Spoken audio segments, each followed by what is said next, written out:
ہمارے اس سفر کے دوران ہمارے اور مخلص ساتھی تھے، گاڑی میں بیٹھے تھے، کہنے لگے میں نے فری میں پڑھا کہ جو بندہ رات کو سوتے وقت 33 بار یا رزاق پڑھے گا اور اٹھتے وقت بھی یا رزاق پڑھے، اس کے لیے رزق کے دروازے کھول جائیں گے۔ کہا لاک ڈاؤن کے درمیان سب کے کاروبار بند، بالکل بند، ہر چیز ختم۔ میں نے یہ عمل کیا، فون کے اوپر میرا کاروبار شروع ہو گیا اور سارا نظام چلنا شروع ہو گیا، میری ہر چیز لاجواب ہو گئی۔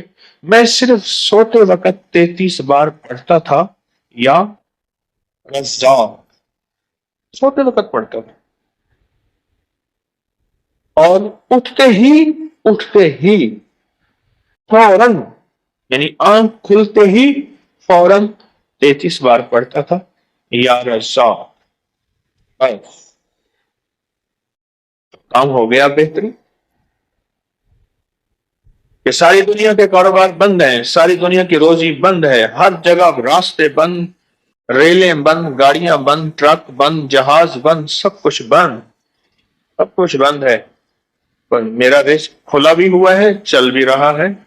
صرف 33 بار سوتے وقت، کوئی وضو کوئی چیز شرط نہیں، یا رزاق پڑھ لیا، اور 33 بار یا رزاق پڑھنے میں میرے خیال میں کہ 1 منٹ بھی نہیں لگے گا، 1 منٹ بھی نہیں لگے۔ کیا آپ اس تعویذ کو جانتے ہیں جو طلسماتی پتھر پر لکھا ہوا تھا جس سے ہر دعا قبول ہوتی ہے؟ ایک اللہ کے ولی کا دیا ہوا انوکھا ایسا نظام، ایسا طلسم، عجائبات کی دنیا کہ ہم نہ جانیں؟ کیا اللہ احد و اللہ صمد کا ایک پراسرار نظام، اور وہ پراسرار نظام جس کے اندر ہمارے لیے راحتیں ہی راحتیں، رحمتیں ہی رحمتیں، برکتیں ہی برکتیں، عافیتیں ہی عافیتیں، واقعی مصیبتیں ٹالنے والا اور مصیبتیں ٹلوانے والا وہ پراسرار حیرت انگیز پتھر کیسے دریافت ہوا؟ بسم اللہ الرحمن الرحیم، السلام علیکم ورحمۃ اللہ وبرکاتہ۔